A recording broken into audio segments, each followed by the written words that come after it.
Norman R. Pena thought he'd escaped his past, right up until the moment he saw it crossing the street with twins.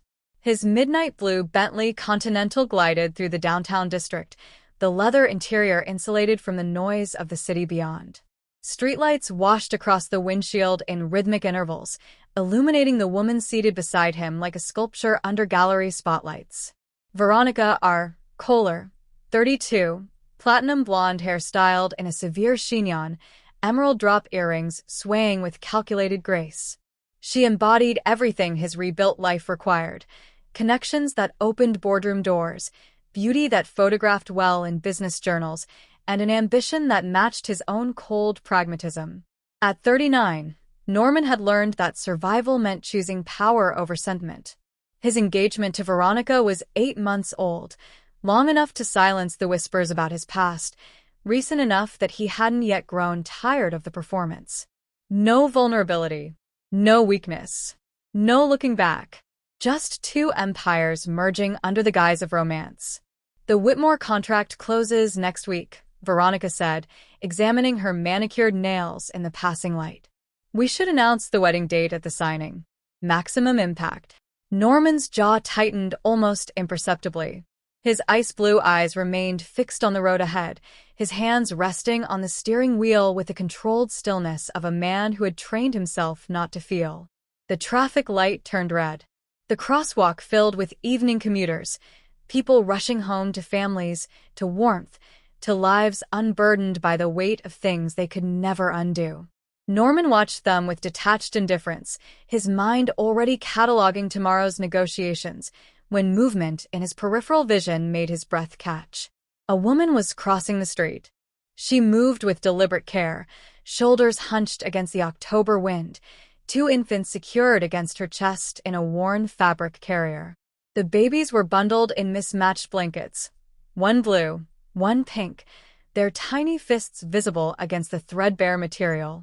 Her dark hair hung in tangled waves around a face marked by exhaustion that went deeper than missed sleep. Bruises shadowed her cheekbones. Her coat, once beige, was now stained and torn at the hem. She kept her head down, eyes on the pavement, as if making herself smaller might make her invisible. Even at this distance. Even with her face half hidden. Even after 13 months of burying every memory like evidence of a crime. Norman recognized the way she moved, that particular combination of grace and guardedness, the protective hunch of her shoulders, the quiet determination in her stride that used to make him feel like the world could be different. Patricia G. Bowling. The woman he had loved in a way that terrified him. The woman he had abandoned without explanation 1 year and 1 month ago, leaving nothing but silence and disconnected phone numbers in his wake. His hands tightened on the steering wheel until his knuckles went white. The calculations that usually came so easily, the risk assessments, the strategic detachment, shattered like glass. The twins couldn't be more than a few months old. The timeline crashed through him with the force of a verdict. Norman. Veronica's voice sliced through the sudden roaring in his ears. The light's green. But Norman wasn't listening. His entire world had narrowed to the woman disappearing into the crowd on the opposite sidewalk, carrying 2 children who could only be his. If you are enjoying this story, click the subscribe button, like this video, and comment where you are watching from. Your support helps us bring more wonderful stories, and trust me, you won't want to miss them. Now, let's get into the story. Patricia G. Bowling had learned that survival wasn't about hope, it was about the next 15 minutes. She shifted Noah higher against her chest as she navigated the cracked sidewalk toward the shelter on Mitchell Street, her body automatically compensating for Myra's weight on the other side. The twins had been fussy all afternoon, and she'd burned through her last 2 diapers before noon. The evening air carried the bite of approaching winter, and Patricia pulled her coat tighter around the babies, even though it did nothing to shield them from the cold that had already seeped through the worn fabric. The shelter opened at 6. It was 5:43. Patricia had learned to arrive early. Not too early that she looked desperate, not so late that the beds were gone. There was a mathematics to homelessness, calculations that had nothing to do with the accounting degree she'd earned in what felt like a different lifetime. 17 more minutes. Then warmth. Then maybe sleep. Easy, baby, she murmured as Noah squirmed against the carrier, his tiny fist finding a strand of her hair and gripping it with surprising strength. We're almost there. Almost had become her most used word. Almost warm enough. Almost fed enough. Almost safe enough. Never quite there, but close enough to keep breathing. The line was already forming when she arrived, 12 people ahead of her, their faces mapped with the same exhaustion she saw in her reflection whenever she passed a storefront window. Patricia recognized most of them. The older man with the military jacket who never made eye contact, the woman who talked to herself in fragments of prayer, the teenage boy who'd aged 10 years in the 3 months she'd known him. They had an unspoken code. No stealing spaces. No crowding the mothers. No questions about the past. Patricia took her place in line and began the familiar rhythm of swaying that kept the twins calm. Noah had finally settled, his breath warm against her collarbone. Mira stirred but didn't wake. Her tiny features relaxed in a way that made Patricia's chest ache with a love so fierce it bordered on violence. 4 months old. Born 2 months premature. Fragile in ways that kept Patricia awake even when exhaustion dragged at her bones. She would burn the world down to keep them safe. Patricia. A voice behind her. Mrs. Chun from the community kitchen, carrying 2 paper bags. Saved you dinner. Turkey sandwiches. And some formula samples, the good kind. Patricia's throat tightened. You didn't have to. Take them.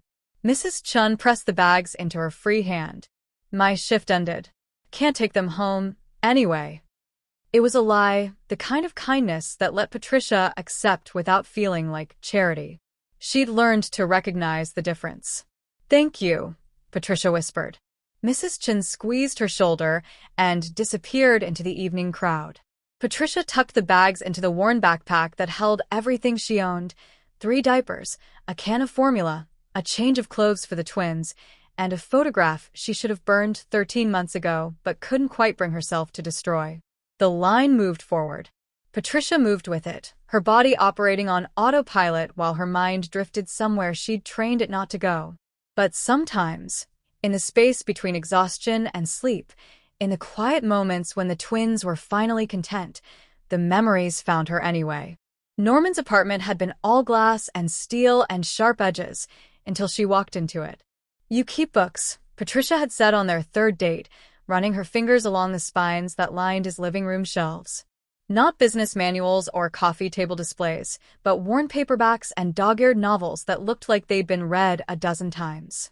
Norman had stood in the doorway, watching her with an expression she couldn't quite name. You sound surprised. You don't exactly advertise it. She'd pulled out a collection of poetry, the cover held together with tape.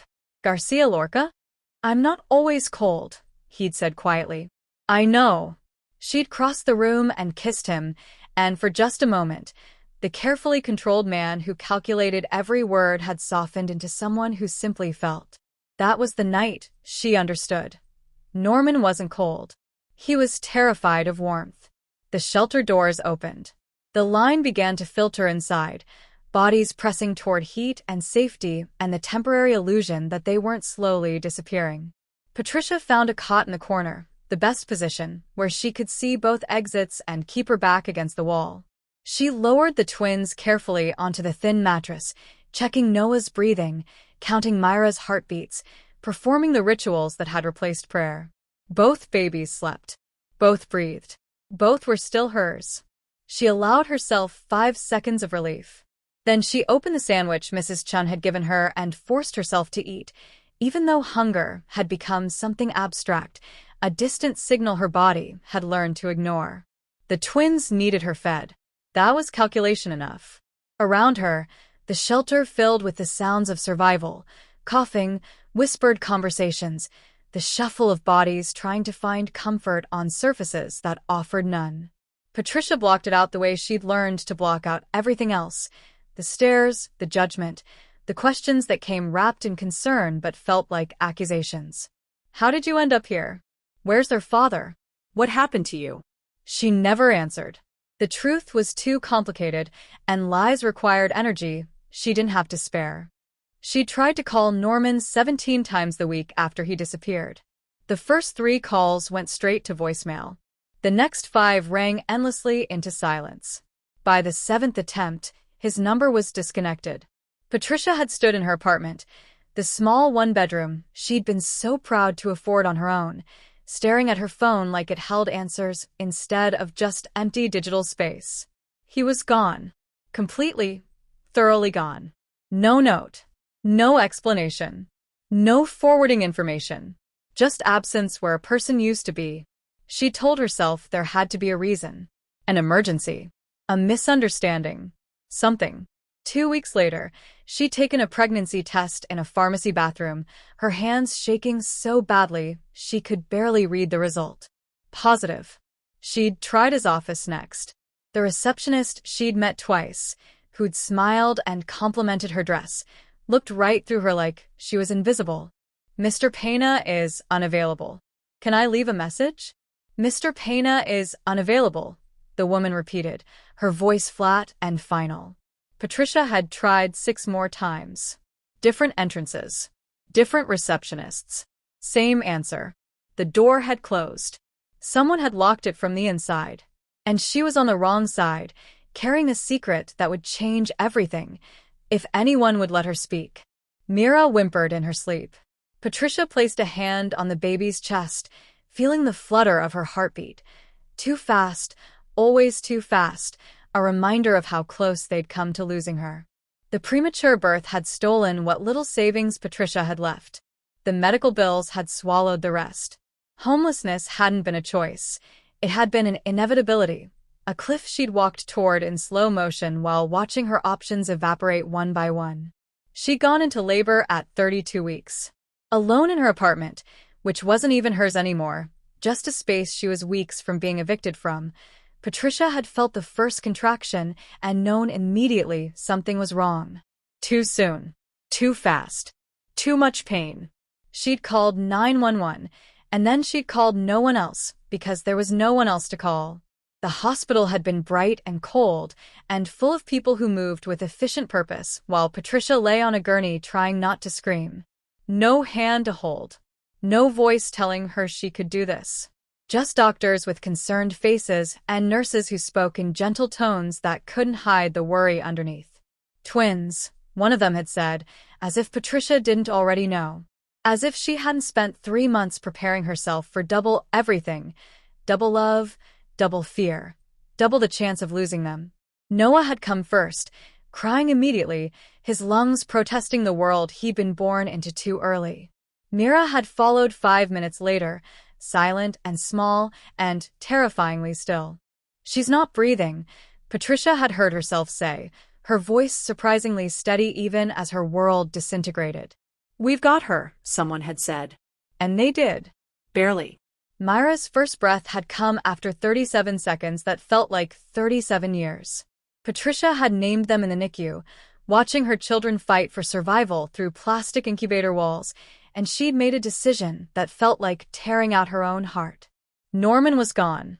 Erased. A chapter that had closed before her children even had a chance to breathe. She would survive this alone. She would survive this for them. The lights in the shelter dimmed at 9 p.m. Patricia lay on her side, the twins between her and the wall, her body a barrier against a world that had proven itself hostile. Noah snuffled against her arm. Myra's tiny fingers wrapped around Patricia's thumb, holding on with the strength that had brought her back from the edge in that delivery room. Patricia closed her eyes, but sleep wouldn't come. It rarely did anymore. And in the space between waking and exhaustion, she felt it again, that crawling sensation at the base of her skull that had followed her all evening. The feeling of being watched. She told herself it was paranoia, a byproduct of living exposed, of losing the privilege of privacy. But the feeling persisted, prickling across her skin like static electricity. Patricia tightened her hold on the twins and forced herself to breathe. Tomorrow, she would find more diapers. Tomorrow she would make it to the food bank before they ran out. Tomorrow she would survive another 15 minutes, and then another after that. She would not look over her shoulder. She would not wonder who was watching. She would not let herself remember the only person she'd ever wanted to look back and see. Outside, beyond the shelter walls, the city hummed with indifferent life. And somewhere in that darkness, Norman R. Pena sat in his Bentley, unable to drive away, watching the building that held the woman he'd abandoned and the children he'd never known existed, calculating for the first time in his life what it would cost to stop running from the only thing that had ever felt real. Norman stood at the floor-to-ceiling windows of his penthouse apartment, watching the city lights blur into abstract patterns 43 stories below. The Macallan in his hand had gone warm an hour ago, untouched. Behind him, the apartment stretched in meticulous silence, all clean lines and expensive emptiness, a monument to control that felt increasingly hollow. It was 3:17 in the morning, and sleep remained impossible. He'd left Veronica at her apartment after dinner, a meal he couldn't remember tasting, conversations he'd navigated on autopilot while his mind replayed a loop he couldn't stop, Patricia crossing the street, the twins bundled against her chest, the bruises shadowing her exhausted face. 13 months. Norman closed his eyes, but the darkness behind his eyelids only sharpened the memory he'd spent a year trying to bury. Patricia had laughed at something he'd said. He couldn't even remember what now, and the sound had broken through the carefully constructed walls he'd spent decades building. They'd been in his car, parked outside her apartment building after a dinner that had stretched past midnight. Rain drummed against the windshield, cocooning them in temporary isolation from the world he usually inhabited. "You don't have to do that, you know," she'd said, still smiling. "Do what?" "Perform. Calculate. I don't need the version of you that everyone else gets." She'd reached across the console and touched his face, her fingers gentle against his jaw. "I just need you." Norman had felt something crack open in his chest, terrifying and inevitable, like a fracture in foundation he'd believed unbreakable. "You don't know what you're asking for," he'd said quietly. "Yes, I do." Her eyes had been so certain, so unafraid. "I'm asking for the person who reads poetry at 2 a.m. and remembers how I take my coffee and looks at me like I'm not a strategy or a calculation. Just a person you chose." And God help him, for 6 months, Norman had let himself believe he could be that person. The memory dissolved like smoke. Norman opened his eyes to the present, to the apartment that cost more per month than most people earned in a year, to the life he'd rebuilt on the ruins of everything he'd destroyed. Control. That's what this was supposed to be. Power. Safety. It felt like a mausoleum. His phone buzzed on the marble counter. "Veronica." The third message in an hour. "Are you okay? You seem distracted tonight." "Norman? We should talk tomorrow." He ignored them all. Veronica's suspicion was a problem for future Norman, the version of himself who could still pretend the past stayed buried. Instead, he opened his laptop and began typing commands he'd sworn he'd never use again. Contacts he'd kept in reserve. Resources he'd promised himself were for emergencies only. This was an emergency, even if he couldn't articulate why. 20 minutes later, his phone rang. Malcolm Pierce, former FBI, current private investigator who specialized in discretion and asked no questions. "Pena." Malcolm's voice was gravel and cigarettes. "Didn't expect to hear from you again. I need surveillance on someone. Immediately. Complete background, current location, financial status, known associates, daily patterns." "Name?" Norman's hand tightened on the phone. "Patricia G. Bowling." "Last known address." He rattled off information that was 13 months old, praying it was outdated, knowing somehow it wasn't. Time frame. 24 hours. "That's not." 48 then. "I'll double your usual rate." Malcolm was quiet for 3 seconds. "What am I looking for?" "Confirmation that I destroyed her. Evidence that the worst decision I ever made was even worse than I imagined. Proof that I'm the monster I've always feared I was." "Just find her," Norman said. "Everything else is context." He ended the call before Malcolm could probe deeper. The memories came faster now, rushing through the breach Patricia's presence had opened. Norman poured himself another scotch and let them come, because fighting them required energy he no longer possessed. His rise in real estate had been methodical. strategic acquisitions, calculated partnerships. Norman had built an empire on foundations that looked solid until you examined them too closely. He'd known about the corruption for 6 months before he admitted it to himself. Mitchell Development Group, his primary partner for a dozen major projects, had been cutting corners that went far beyond code violations. Bribery, intimidation, construction accidents that were anything but accidental. Money laundered through shell companies that dissolved like morning fog. Norman had discovered the truth in a file that should have been deleted, and the moment he'd seen it, he'd understood. He was complicit. Willfully blind, perhaps, but complicit nonetheless. He'd gone to Patricia that night, shaking with something that felt like fear but tasted like relief. Finally, someone he could trust. Finally, a choice that wasn't about strategy. "I need to tell you something," he'd said, and she'd listened without judgment while he confessed everything. The corruption, the blood money, the realization that his entire professional life was built on a foundation of violence disguised as business. "What are you going to do?" Patricia had asked. "I don't know. If I expose them, they'll destroy me. If I stay silent, you stay complicit." Norman had nodded, and Patricia had taken his hand. "So you do the right thing," she'd said simply. "And whatever comes after, we handle it together." Together. As if it were that simple. As if love could shield them from men who made problems disappear permanently. Norman's phone buzzed. Not Malcolm, too soon for results. Veronica, again. "I saw how you looked at that woman tonight. At the crosswalk." His blood went cold. Veronica had noticed. Of course she'd noticed. She noticed everything. It was what made her dangerous, and what made her valuable in the world they inhabited. He typed carefully, "What woman?" The response came immediately. "Don't insult me, Norman. We should talk. Soon." He set the phone down and returned to the window, watching his reflection superimposed over the city, a ghost haunting a life that no longer fit. The threat had come 3 days after he decided to go to the authorities. No phone call, no confrontation, just an envelope delivered to his office, containing a single photograph of Patricia leaving her apartment building, her face circled in red, and a note, typewritten anonymous. "People close to you don't survive mistakes." Norman had stood in his office, the photograph trembling in his hands, understanding with perfect clarity. This wasn't a negotiation. This was a promise.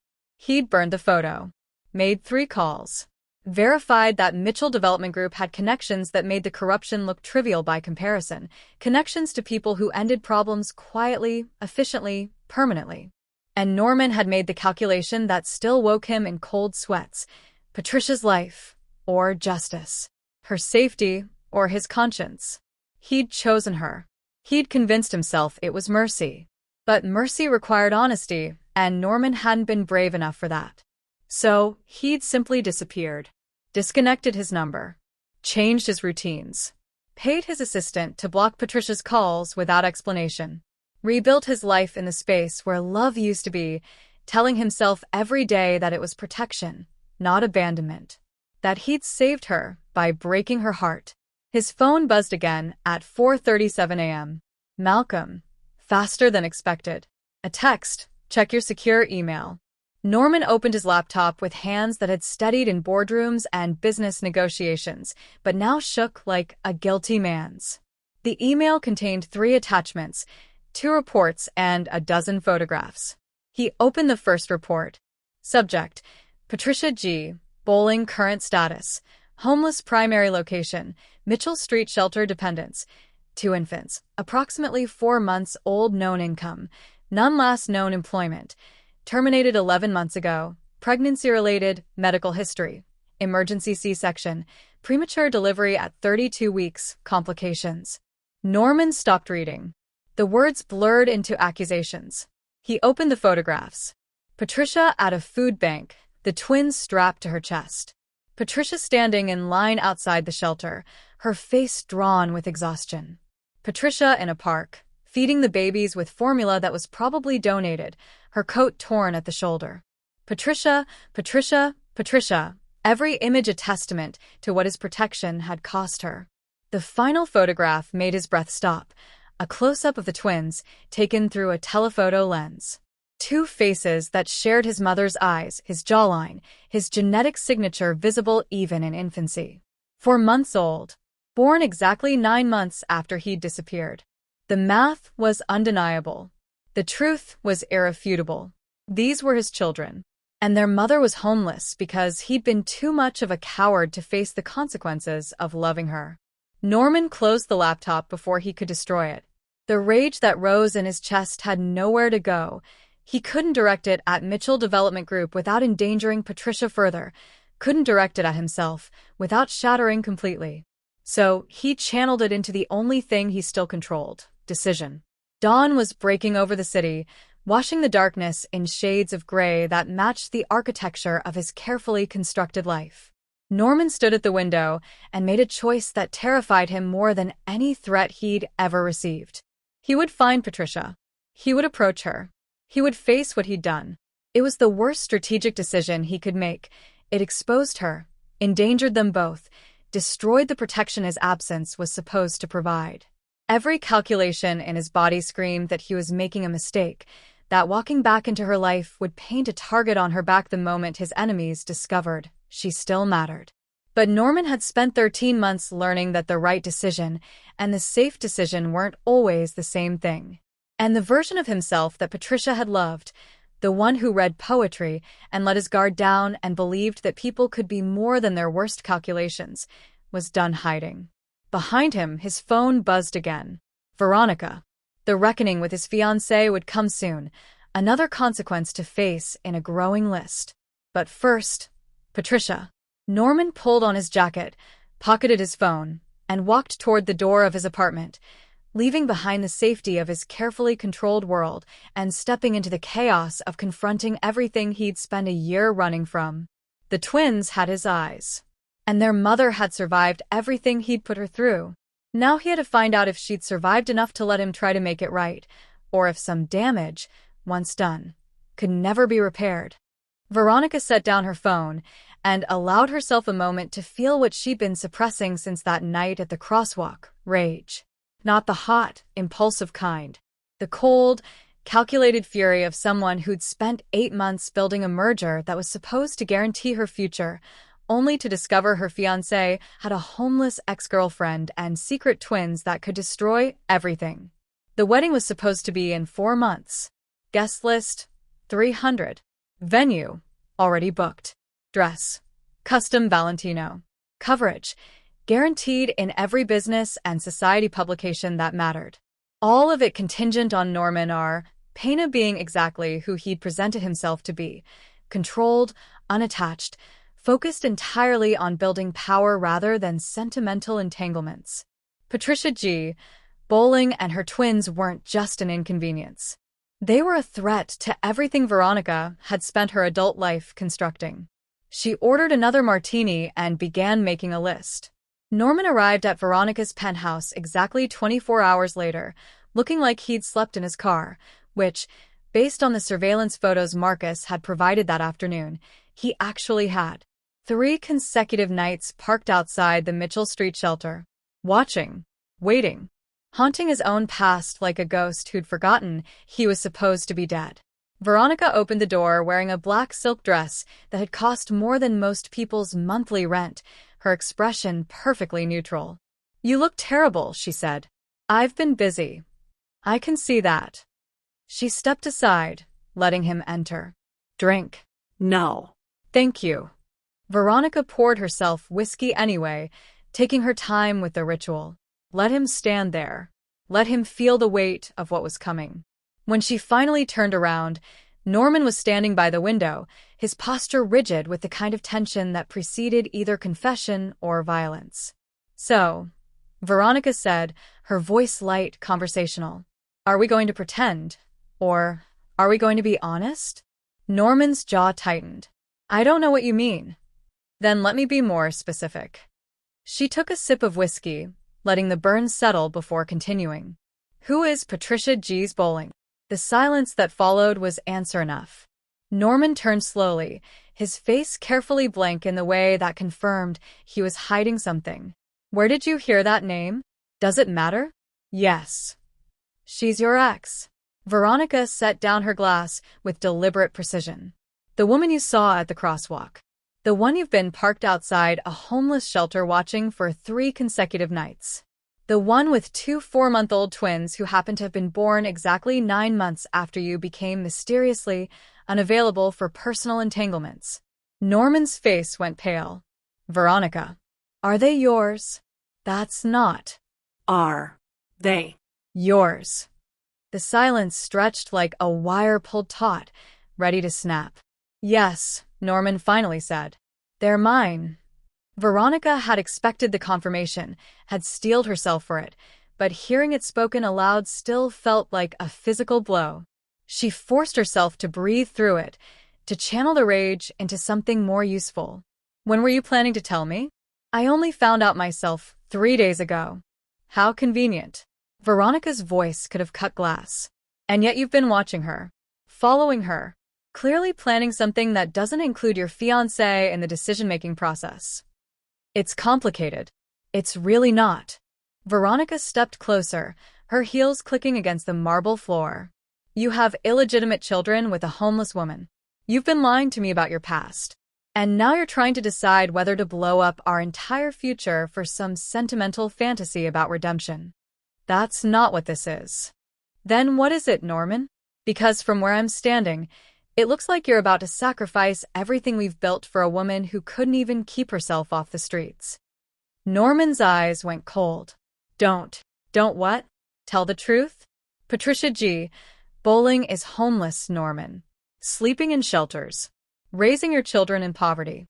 And you want me to believe that's the kind of woman who deserves to disrupt our lives. She's homeless because of me. The words came out raw, scraped from somewhere deep. Because I left her. Because you made a choice, Veronica interrupted. A choice that, until 3 days ago, you seemed perfectly comfortable with. So forgive me if I'm skeptical about this sudden attack of conscience.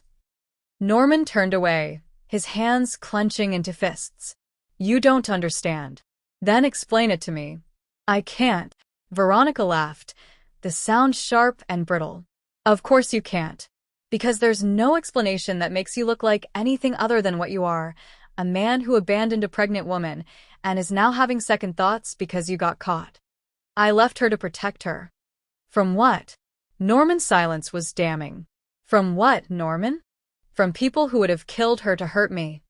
The confession came out like a wound draining. There were threats. Explicit threats against anyone I cared about. I left her because staying would have put a target on her back. Veronica processed this information with the speed of someone who'd spent years analyzing risk and opportunity. What people? It doesn't matter. They're what? People. Norman met her eyes, and for the first time since she'd known him, he looked genuinely afraid. Business partners. Former business partners. People connected to Mitchell Development Group.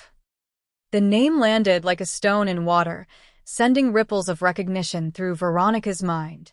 She'd heard of Mitchell Development. Everyone in their circles had. Real estate. Empire built on foundations that were better left unexamined. Connections that made problems disappear. Money that flowed through channels too complex to trace. You were involved with them, she said slowly. I discovered corruption. I was going to expose it. Norman stopped, shaking his head. They made it clear what would happen if I didn't back down. So you ran. I protected her. You protected yourself. Veronica's voice had gone soft, dangerous. Don't dress up cowardice as chivalry, Norman. You ran because you were scared, and now you want absolution from a woman who has every right to hate you. I'm not asking for absolution. Then what are you asking for? Norman turned back to the window, his reflection ghostly in the glass. I don't know. Veronica studied him. This man she'd agreed to marry, this man whose carefully controlled exterior had hidden depths she'd never bothered to excavate because depth was irrelevant to the merger they'd both agreed to.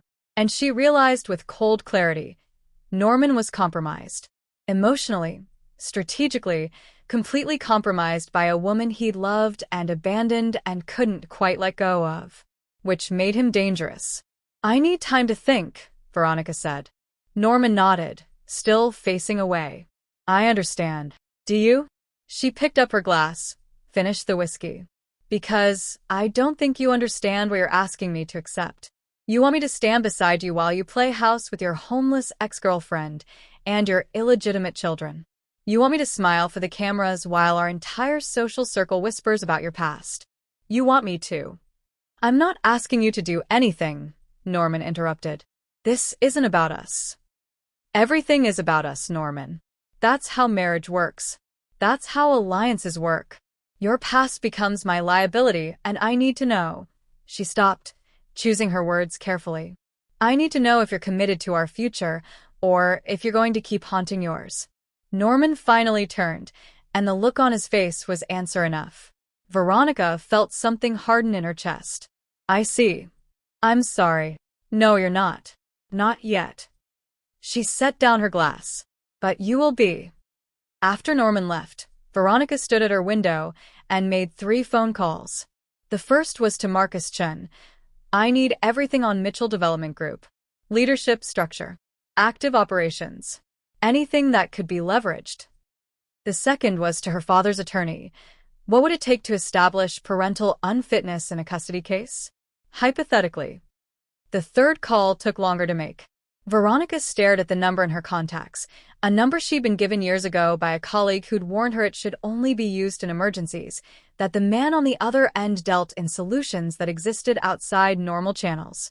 Richard Talbot, former partner in Mitchell Development Group, current operator in ventures that were better left unnamed. Veronica pressed dial before she could reconsider. The voice that answered was smooth, cultured, dangerous. Miss Kohler. I wondered when you might call. You know who I am? I make it my business to know people who matter. And you're about to matter a great deal, aren't you? Once you marry Norman Pena. Veronica's grip tightened on her phone. If I marry him. Ah. A pause, rich with implication. Complications? You could say that. Does this have anything to do with Norman's recent nostalgia? His visits to Mitchell Street. So Talbot knew. Of course he knew. Men like him always knew. I need information, Veronica said. About Patricia G. Bowling. About the twins. About what Norman was involved in 13 months ago. And in exchange? What do you want? Talbot laughed, the sound like silk over steel. The same thing you want, Miss Kohler. Control. Norman Pena made himself very difficult to manage when he developed a conscience.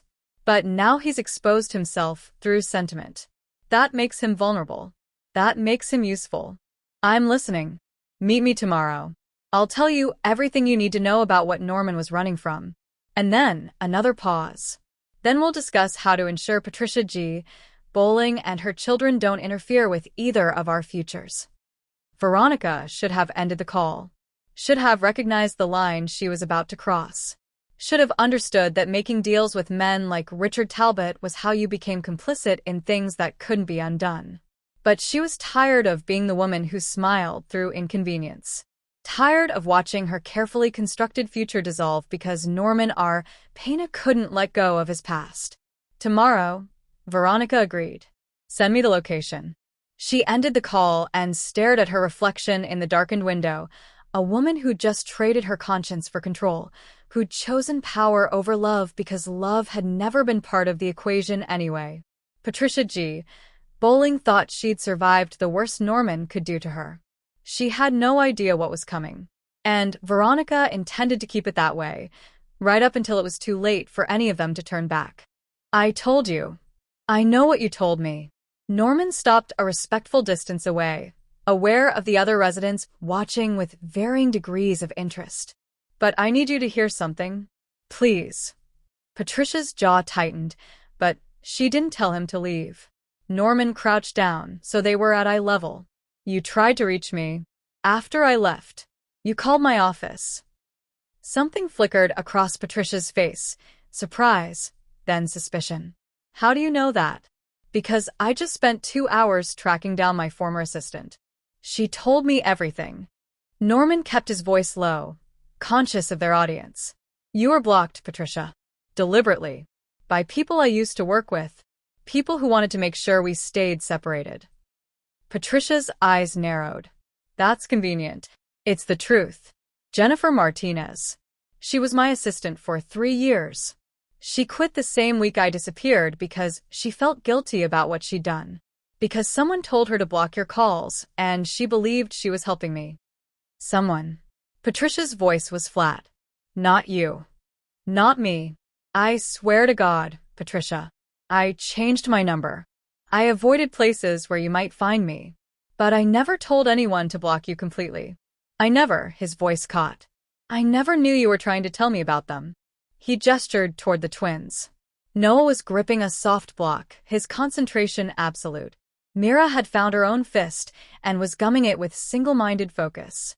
Patricia studied Norman's face with the intensity of someone who'd learned that trust was earned in fractions, never given wholesale. Why are you telling me this? Because you deserve to know. Because the last 13 months could have been. Norman stopped, swallowing the grief that threatened to choke him. They could have been different. If I'd known. If you'd been able to reach me. If the people who wanted me isolated hadn't made sure I stayed that way. Patricia was quiet for a long moment. Then, it doesn't change anything. I know. You still left.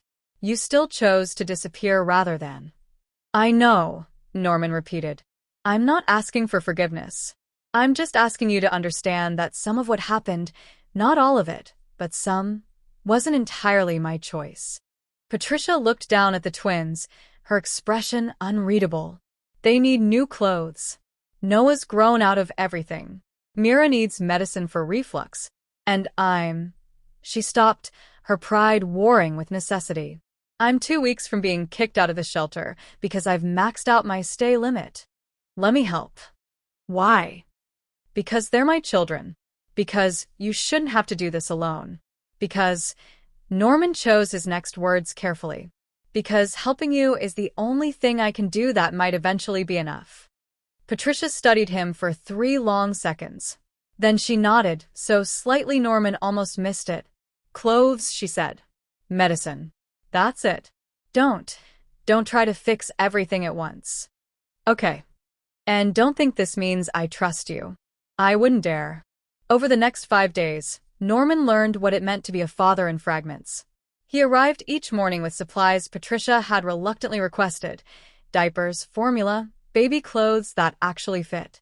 He sat beside her in the shelter's common area and watched her teach him how to hold Noah without making him cry, how to burp Mira after feeding, how to change a diaper without turning it into a disaster.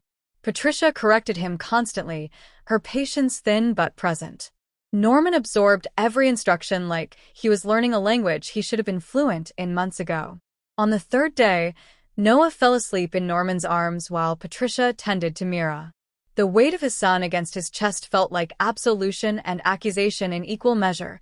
This tiny person who existed because of him, who'd spent 4 months surviving without him, who had no idea his father was the reason his mother had nothing. He likes you, Patricia said quietly, not looking at Norman. He doesn't know any better. Maybe. Patricia finally met his eyes. Or maybe he just knows what I knew. That you're not actually cold. Just scared. Norman felt something crack in his chest. I'm terrified. Good. You should be. On the 5th day, Norman arrived at the shelter at his usual time to find Patricia pacing in the common area, Mira crying against her shoulder while Noah sat in a donated bouncer, his face red from recent tears. What happened? They're both sick. Patricia's voice was strained. Low fever. Congestion. The shelter nurse said it's just a cold, but Mira was premature and her lungs. She stopped, breathing hard. I don't have money for a doctor. I'll take you. Right now. All of you. Patricia hesitated, her fear of dependence warring with her fear for the twins. Please, Norman added. She nodded. The pediatric clinic visit confirmed it was a mild cold, nothing requiring hospitalization, but the doctor prescribed medication and recommended a humidifier and warned Patricia that with Myra's history, she needed to watch for any breathing difficulties. Norman paid for everything without comment. Patricia accepted without argument. And for 3 hours in that clinic waiting room, they existed as something almost like a family, temporary, fragile, but real. That night, Norman allowed himself to feel something dangerous. Hope. The call came at 7:43 the next morning. Norman was in his apartment, going through paperwork Malcolm had sent about securing temporary housing for Patricia, when his phone rang. Unknown number. He answered anyway. Pena. Mr. Pena? A woman's voice, professional and brisk. This is Sandra Williams from Child Protective Services. I'm calling regarding Patricia G. Bowling and her 2 minor children. Every muscle in Norman's body locked. What about them? We received a report yesterday expressing concerns about the living conditions and care environment. We've conducted a preliminary assessment and determined the children need to be placed in protective custody pending a full investigation. What report? Who filed it? I'm not at liberty to discuss that. The children are being removed from Ms. Bowling's custody this morning. If you have information relevant to their care or placement. Norman was already moving, grabbing his keys, his jacket, his phone. Where is Patricia now? Sir, if you're a family member, you can contact our office too. Where is she? A pause. Then, Mitchell Street Shelter. But the removal has already been initiated. If you... Norman hung up and ran. He broke every traffic law between his apartment and the shelter, his mind racing through possibilities that all led to the same conclusion. This wasn't random. This wasn't legitimate concern. This was Talbot. Somehow, Richard Talbot had found Patricia, had filed a report, had weaponized the system designed to protect children and turned it into a tool for revenge or leverage or control. Norman's hands tightened on the steering wheel until his knuckles went white. The shelter parking lot was chaos when he arrived. 2 official vehicles, a police car, and Patricia standing on the steps screaming at a woman in a business suit while someone else held Noah and Mira, the twins, crying in stereo. They're healthy. Patricia's voice was raw, with desperation. They're fed and clean and loved, and you can't just take them. Ms. Bowling, you need to calm down. How am I supposed to calm down? You're stealing my children. Norman was out of his car before it fully stopped, crossing the parking lot in long strides. What the hell is going on? The woman in the suit turned. Sir, this is an official CPS removal. Unless you're immediate family. I'm their father. The words came out like a weapon. Those are my children. And you need to tell me right now what grounds you have for taking them. The woman's expression shifted, calculation replacing bureaucratic distance. Mr. Pena? She knew his name, which meant this was even worse than he'd feared. The report cited unsafe living conditions, inadequate resources, and concerns about Ms. Bowling's ability to provide stable care. We're required to. That's bullshit, and you know it. Norman stepped closer. Who filed the report? That information is confidential. It was Richard Talbot, wasn't it? Or someone working for him. This isn't about protecting children. This is... Sir, I'm going to need you to step back. Patricia had gone silent, staring at Norman with an expression that was equal parts hope and terror. Norman, they're not taking them. Norman's voice had gone dangerously quiet. I don't care what report was filed or who filed it. Those children are not leaving their mother. Mr. Pena, interfering with a CPS investigation is. Call your supervisor. Right now. Tell them Norman R. Pena is prepared to retain legal counsel, file immediate custody motions, and make this the most expensive mistake your department has ever made. The woman hesitated. Norman pressed his advantage. I can provide housing, financial resources, medical care. Everything your report claims is lacking. And I can have attorneys here in 20 minutes who will tie this case up in court for months while my children sit in a system that's statistically more dangerous than a shelter. He paused. Or you can give me 48 hours to arrange proper accommodations for all 3 of them, and we can resolve this without litigation. The silence stretched for 10 seconds that felt like hours. Then the woman pulled out her phone. I need to make a call. She walked 15 feet away. Norman turned to Patricia, who was shaking so hard she could barely stand. They can't take them, she whispered. Norman, they can't. They won't. He took her hand, surprised when she let him. I promise you, they won't. But even as he said it, Norman understood with perfect clarity. This was just the opening move. Talbot wasn't trying to take the twins permanently. He was sending a message. You exposed yourself. You care about them. And now they're leverage. The woman returned, her expression carefully neutral. We'll give you 48 hours to establish adequate housing and care. But this investigation remains open. We'll be conducting follow-up assessments. Understood. The twins were returned to Patricia, who clutched them against her chest and sobbed with relief. The officials departed. The shelter residents who'd gathered slowly dispersed. And Norman stood in the parking lot, holding Patricia while she cried into his shoulder and calculated how to win a war he'd spent 13 months pretending was over. We need to leave, he said quietly. Right now. I'll find somewhere safe. Somewhere they can't. Who are they? Patricia pulled back, her eyes red but fierce. You keep saying they. Who wants to hurt us, Norman? Who filed that report? Norman looked at his children, his son and daughter, who'd spent 4 months surviving in a world that wanted them erased, and made a decision. I'll tell you everything, he said. But first, I need to get you somewhere secure. Somewhere I can protect all 3 of you while I figure out how to end this. Patricia studied his face, searching for lies, finding only desperate truth. Okay, she whispered. Norman led them to his car, installed the twins in the emergency car seats he'd bought days ago, hoping, always hoping, and drove away from the shelter while checking the mirrors for tails. Behind them, standing across the street in the shadow of a boutique hotel, Richard Talbot watched Norman's Bentley disappear into traffic. And smiled. Norman's temporary solution lasted 36 hours. He'd rented a suite at the Meridian Hotel under a shell company name, 3 rooms, security on every floor, room service that asked no questions. Patricia had accepted it with the wariness of someone who'd learned that safety was always temporary, always conditional. For a day and a half, they existed in suspended reality. Norman slept on the couch while Patricia and the twins took the bedroom. He ordered food she actually ate. He held Noah while she showered. He watched Mira sleep and tried not to calculate all the ways this fragile piece could shatter. On the second night, Patricia finally asked the question Norman had been dreading. Who is Richard Talbot? They were sitting in the suite's living area, the twins asleep in the bedroom, the city glittering beyond the windows like a promise no one could keep. Norman told her everything. The corruption, the threats, the photograph with her face circled in red. The choice he'd made that had destroyed them both in different ways.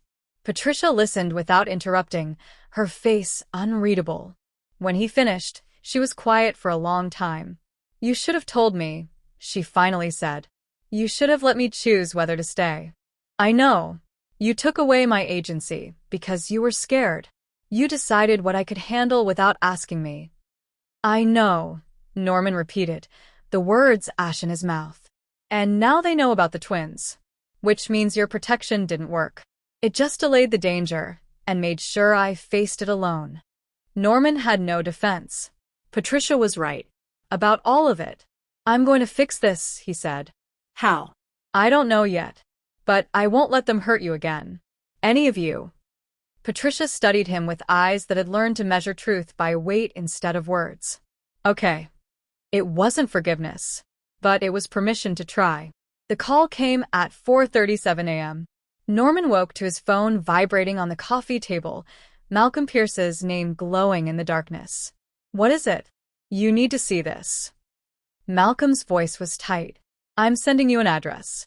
Don't call the police. Don't tell anyone where you're going. Just come. Malcolm. Now, Pena. The call ended.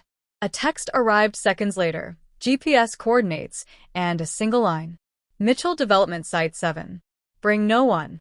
Norman's blood went cold.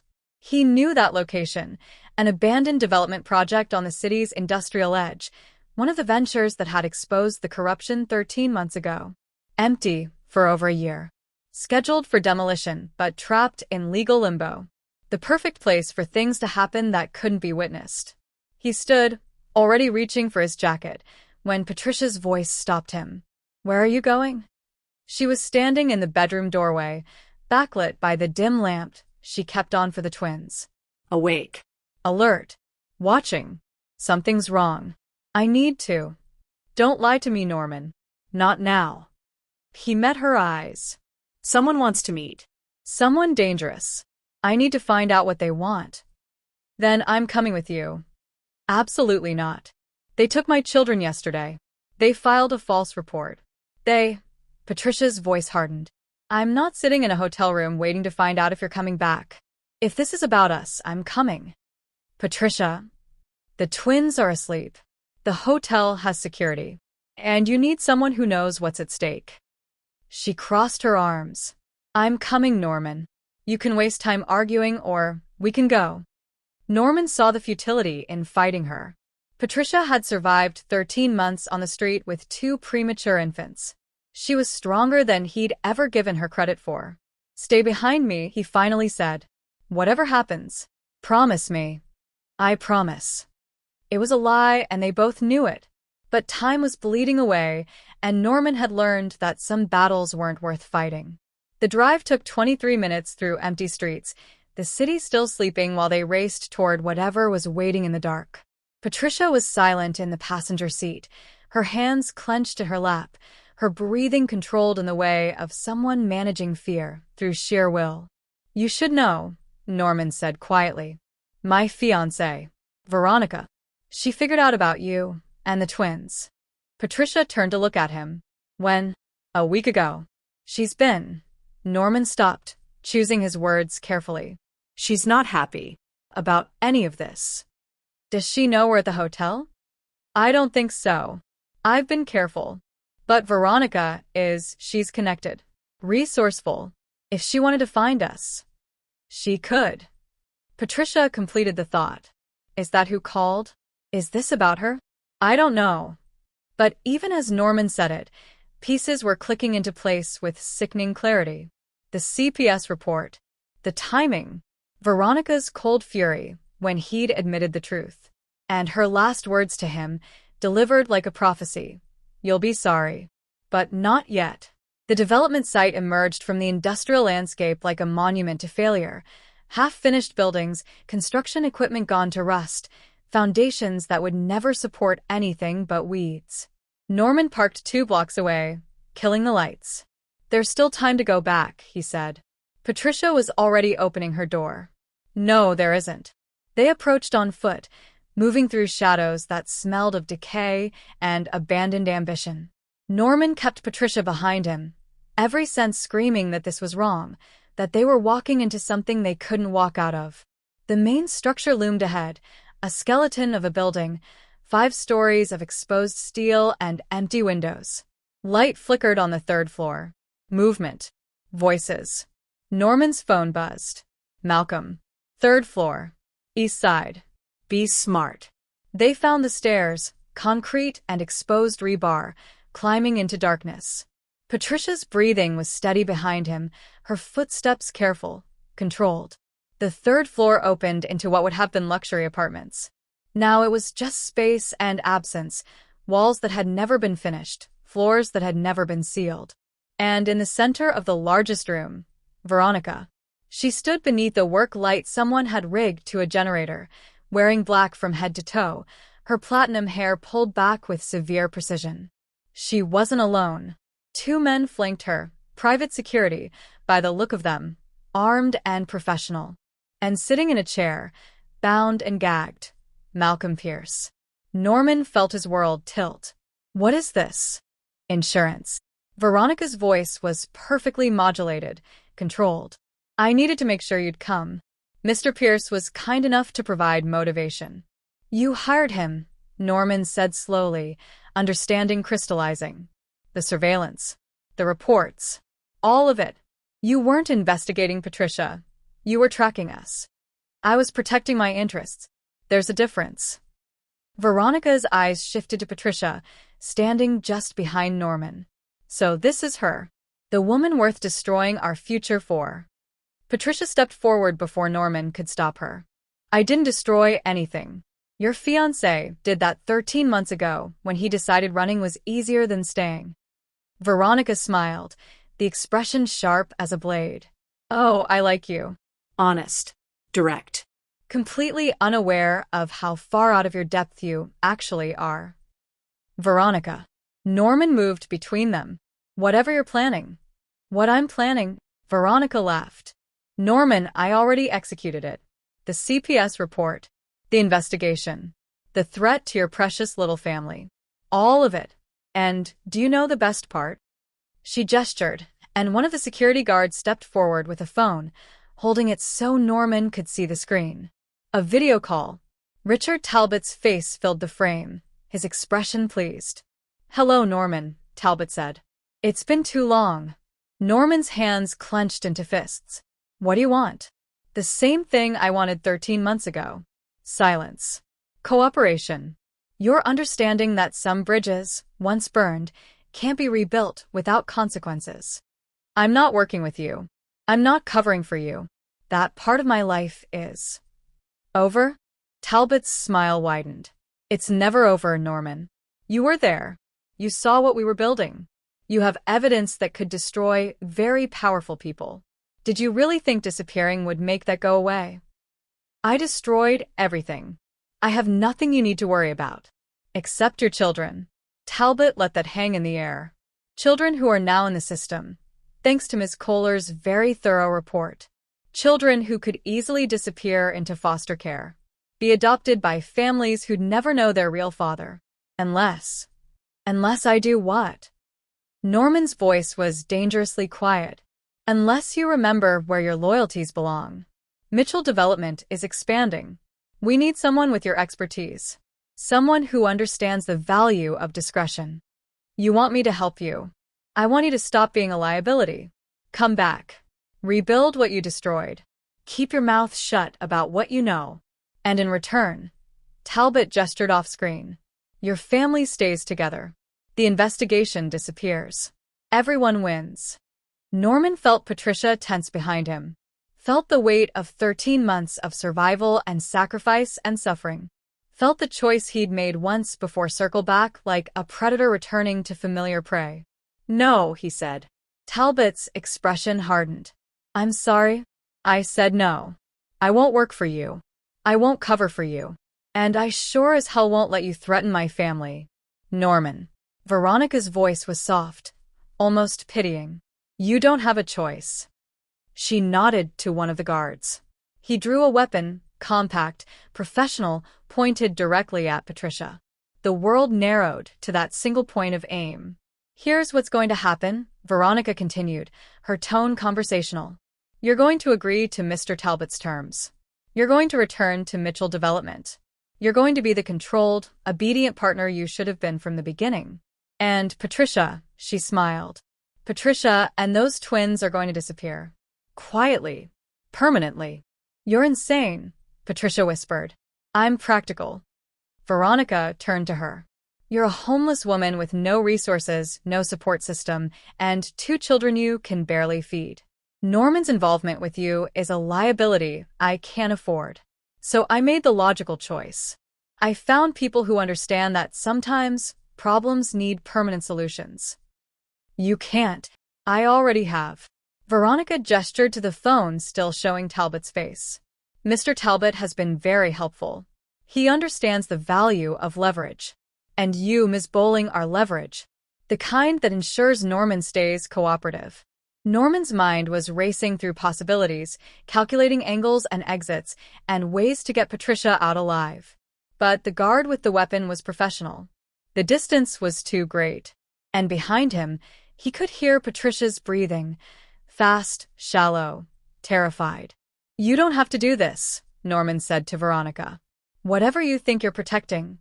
I'm protecting everything, Veronica interrupted. My future. My reputation. My position. You were supposed to be a merger, Norman. A strategic alliance. But you let sentiment compromise you. You let this woman. She gestured at Patricia with contempt. This nothing of a woman turn you into a liability. She's not nothing. Norman's voice was steel. She's worth more than every deal you've ever made. How romantic. Veronica's smile was ice. Say goodbye, Norman. Make it quick. The guard's finger moved to the trigger. And Norman R. Pena. The man who'd spent 13 months running from a moment that had defined him made a different choice. He stepped directly into the line of fire. Between the weapon and Patricia. Between death and the woman he'd loved enough to leave and finally loved enough to stay for. "If you want to hurt her," Norman said quietly, "you go through me first." The room went silent. On the phone screen, Talbot leaned forward. "Norman, shoot me if you want. But you don't touch her. You don't touch my children. And you don't get to use them as leverage ever again." Veronica stared at him, something like surprise flickering across her face. "You'd die for her?" "Yes. Even though she hates you? Even though you destroyed her life? Even though there's no guarantee she'd ever forgive you?" Norman didn't look back at Patricia. Couldn't afford to take his eyes off the weapon still pointed at his chest. "Yes," he said simply. "Because 13 months ago I chose wrong. And I've spent every day since living with that choice. I won't make it again." Veronica studied him for a long moment. Then she laughed, sharp, bitter. "You really are a fool," she said, and nodded to the guard. The gunshot was deafening in the concrete space, echoing off unfinished walls like the sound of every choice Norman had ever made coming home at once. The sound came first, a crack that split the air like the world breaking in half. Then impact. A force that punched through Norman's shoulder and spun him sideways, his body moving before his mind could register what had happened. Heat bloomed across his chest, spreading with terrifying speed. Norman's knees buckled. The concrete floor rose to meet him, and somewhere far away, he heard Patricia screaming his name. The pain arrived 3 seconds later, white-hot and totalizing, erasing everything except the sensation of his body tearing itself apart from the inside. "Norman." Patricia was on the ground beside him, her hands pressing against his shoulder where blood was already soaking through his shirt. Oh, God, Norman." He tried to speak, but his lungs wouldn't cooperate. Tried to tell her to run, to get out, to leave him and save herself. But the only sound that came was a choked gasp. "What have you done?" Malcolm's voice, muffled by the gag they'd removed. "Jesus Christ, Veronica, what have you done?" Norman's vision was tunneling, darkness creeping in from the edges. But he could still see Veronica's face, pale now, her composure cracking for the first time since they'd arrived. "You weren't supposed to." She turned to the guard who'd fired. "You weren't supposed to actually shoot him. You gave the order, ma'am." "I was calling your bluff." Veronica's voice pitched higher, control dissolving into panic. "You were supposed to scare him, not. We need to go." The second guard was already moving toward the stairs. "Now." Before. Sirens. Distant but approaching. Someone had heard the gunshot. Someone had called the police. On the phone, Talbot's face had gone cold and calculating. "This is on you, Veronica. Clean it up or disappear. Those are your options." The screen went dark. Veronica stood frozen for 3 seconds, a woman watching her carefully constructed world disintegrate in real time. Then she ran, her heels clicking against concrete as she fled toward the stairs, the guards following. Malcolm struggled against his restraints, finally freeing himself. "I'm calling 911. Patricia, keep pressure on the wound. Don't let him." "I know." Patricia's voice was breaking, her hands slick with Norman's blood. "Just call them. Please. Just." Norman tried to focus on her face.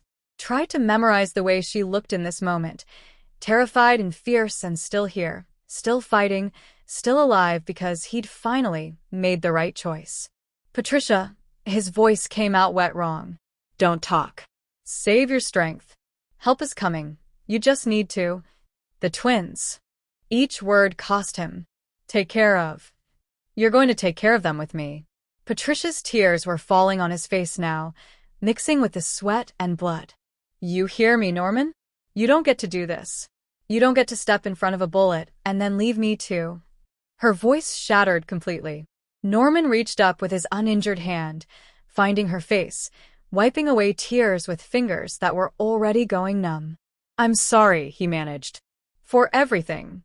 I'm so. Stop apologizing and stay awake." Patricia pressed harder on the wound, and Norman's vision whited out with pain. Stay with me. Please. Norman, please. The sirens were louder now. Close. The darkness was winning, pulling Norman down into cold that had nothing to do with the October night. The last thing he saw before consciousness fled was Patricia's face above his, her lips moving in what might have been prayer or promises, or just his name, repeated like an incantation that could keep him tethered to a world he'd finally found a reason to stay in. Then nothing. Patricia had thought she knew fear. She'd felt it when she realized Norman was gone, and she was pregnant and alone. She'd felt it in the hospital, when Mira stopped breathing for 37 seconds. She'd felt it every night on the streets when she closed her eyes and hoped she'd wake up to see her children again. But this was different. This was watching the man who destroyed her and then tried to save her bleed out on a concrete floor while she pressed her hands against a wound that kept pumping blood no matter how hard she pushed. Stay with me, she kept saying, even after he'd stopped responding. Norman, stay with me.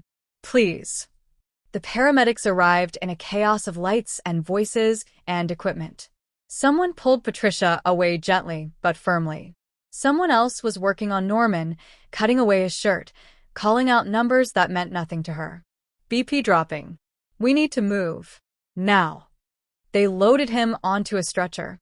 Patricia followed on instinct, her hands still covered in his blood, her mind blank except for the single thought on repeat. This is my fault. He stepped in front of me, and this is my fault. Ma'am, are you injured? A paramedic was trying to examine her. No. No. I need to go with him. Please. I need to. Are you family?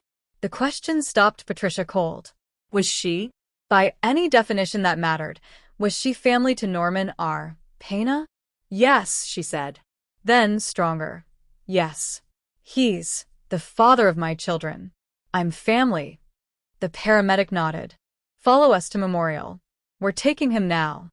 They loaded Norman into the ambulance. Patricia caught a glimpse of his face, pale as death, oxygen mask covering his nose and mouth, his eyes closed. Then the doors shut and the ambulance screamed away into the night, and Patricia was left standing in a parking lot surrounded by police who wanted statements and explanations and details she couldn't process because her entire world had narrowed to a single prayer she didn't know she still believed in. Please. Let him live. Please. Malcolm drove her to the hospital, both of them silent except for the essentials. The twins? Patricia asked at one point. Hotel security is with them. I called ahead. They're safe. Patricia nodded. Safe. The twins were safe. Norman had made sure of that before he'd. She couldn't finish the thought. Memorial Hospital's emergency entrance was chaos. Weekend night in a city that generated trauma like machinery. Patricia pushed through it all, Malcolm clearing a path, until she found a nurse who could tell her something, anything. Norman Pena. Gunshot wound. He came in about 20 minutes ago. Is he? Surgery, the nurse said, checking a computer. No updates yet. You'll need to wait in the surgical wing. 4th floor.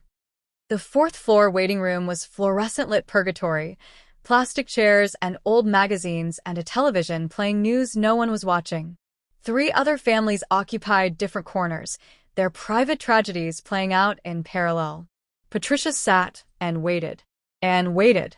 Malcolm got her coffee. She didn't drink. A victim's advocate appeared with forms about pressing charges and protection orders. Patricia signed things without reading them, her entire being focused on the elevator doors, waiting for someone in scrubs to emerge and tell her whether Norman would. Whether he would. She couldn't think it. Couldn't make the thought concrete. 2 hours passed. Then 3. At some point, Patricia called the hotel. The twins were still asleep. Still safe. Still hers. For now, a small voice whispered. But what if Norman dies? What if Talbot comes back? What if? Patricia. Malcolm was beside her, his voice gentle. You should eat something. I can't. You have to. For the twins. They need you functional. She forced down a sandwich that tasted like cardboard and ashes. Drank water because Malcolm insisted. Went through the motions of staying alive while waiting to find out if Norman would get the same chance. At hour 4, Patricia allowed herself to think the unthinkable. What if he didn't make it?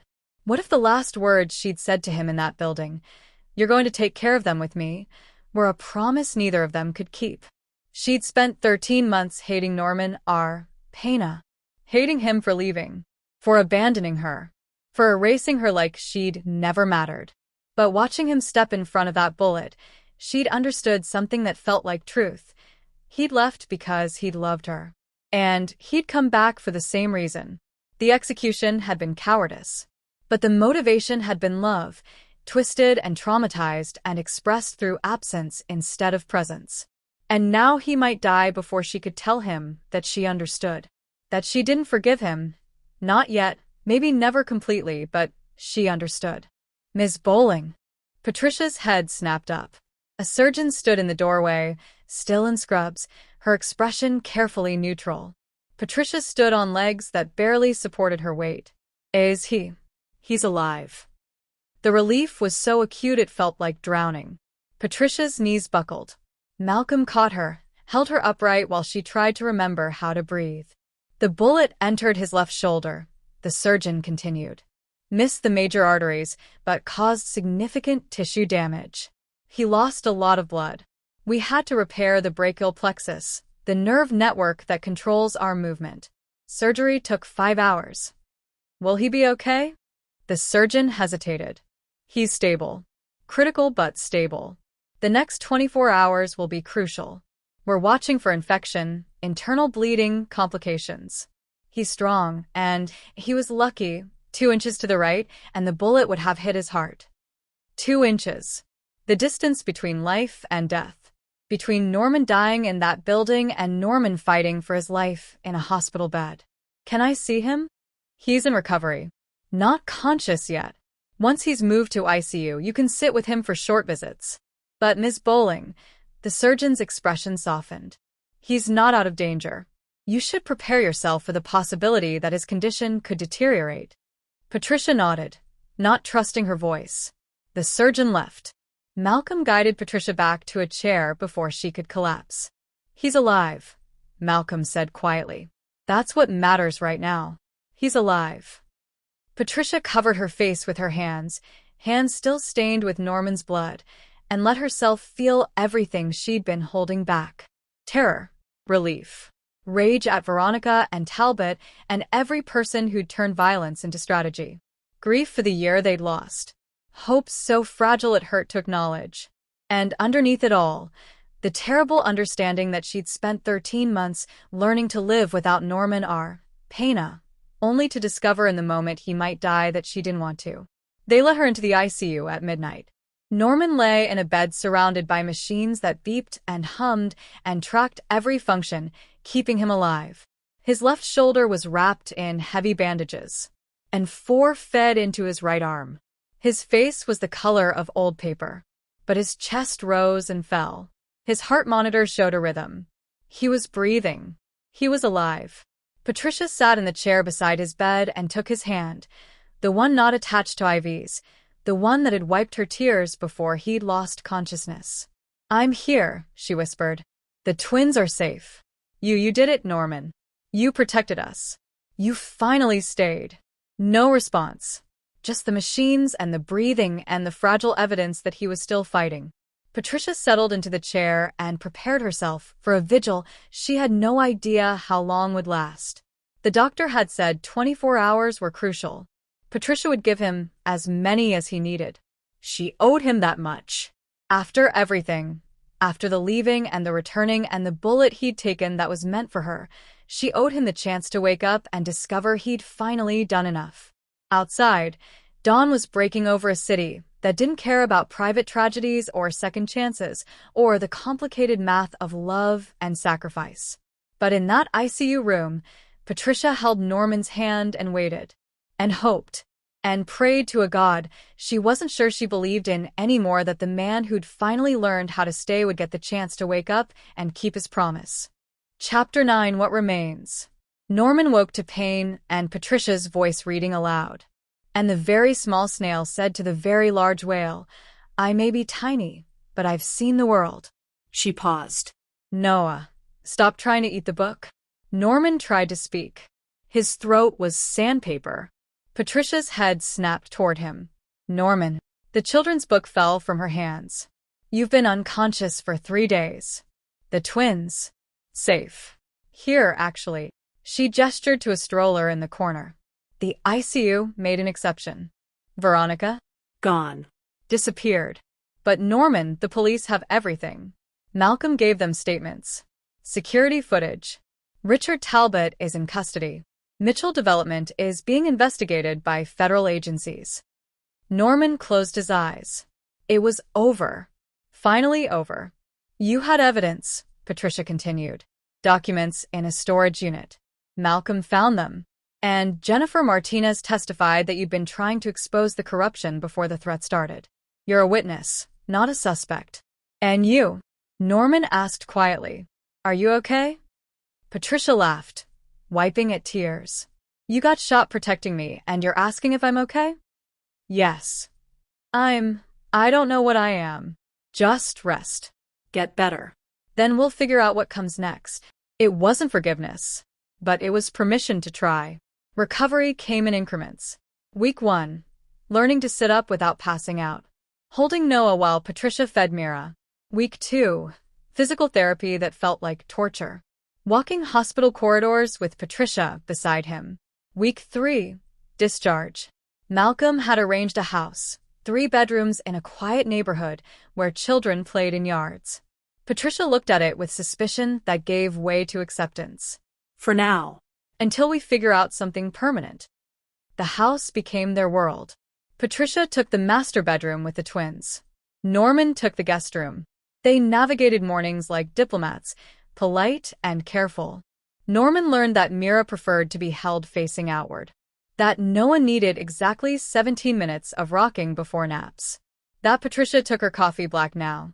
He learned to change diapers without fumbling. To test bottle temperature. To recognize different cries. He learned fatherhood through immersion, badly at first, but gradually developing fluency. 6 weeks after the shooting, Richard Talbot was charged with 15 counts including conspiracy to commit murder. Mitchell Development collapsed. Assets frozen. Executives arrested. Norman testified via video link, Patricia sitting off camera, where he could see her. Veronica remained missing. Norman didn't care where she'd gone, as long as she stayed gone. He was done building empires. Done with power that required sacrificing people. He was learning a different kind of strength, showing up every day, changing diapers, reading books, asking Patricia quietly, "How can I help?" 3 months after the shooting, Patricia accepted Norman's offer to look at apartments. Nothing flashy, she said. Somewhere normal. Somewhere the twins can grow up without. She gestured at the wealth between them. They found a place that was clean and secure, but not ostentatious. 2 bedrooms. A playground visible from the windows. I can afford the deposit, Patricia said. I've been saving. You don't have to. I do. I need to know I'm choosing this. Not accepting it because I have no other options. Norman understood. Okay. But can I help with furniture? The twins are growing fast. Yes.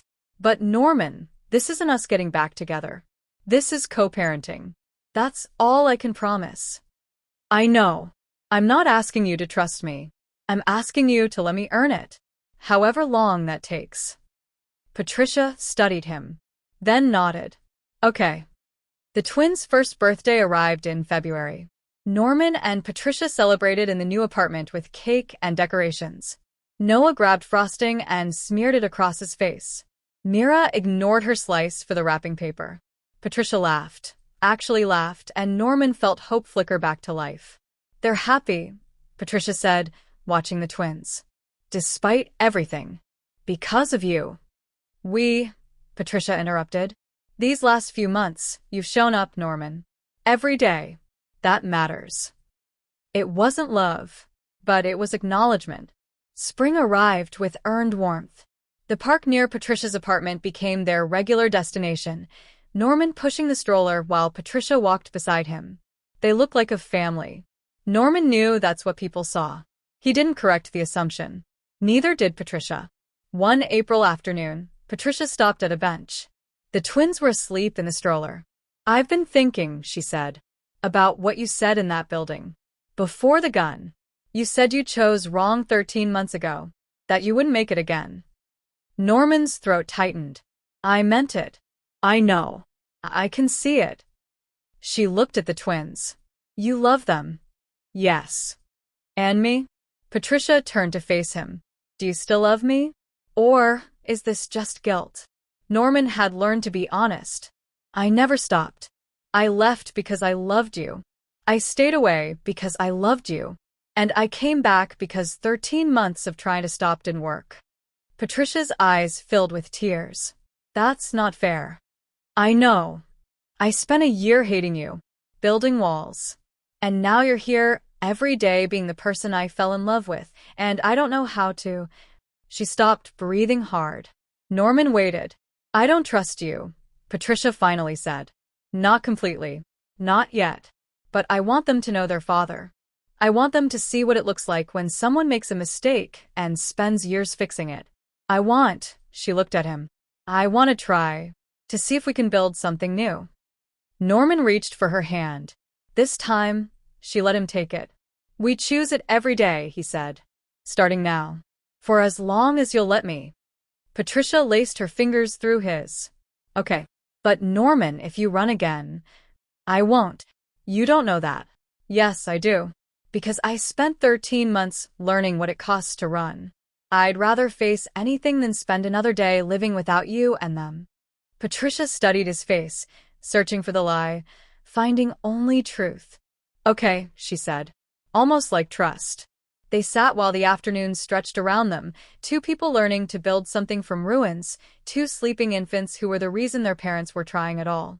Norman looked at the twins and made a promise. I'm here. I'm staying. Whatever comes next, we face it together. No running. No hiding. No choosing safety over love. Just presence. Every day. For as long as they'd let him. Patricia squeezed his hand, and Norman finally understood. Love wasn't about control. It was about surrender, choosing vulnerability over armor, presence over distance, showing up over running away.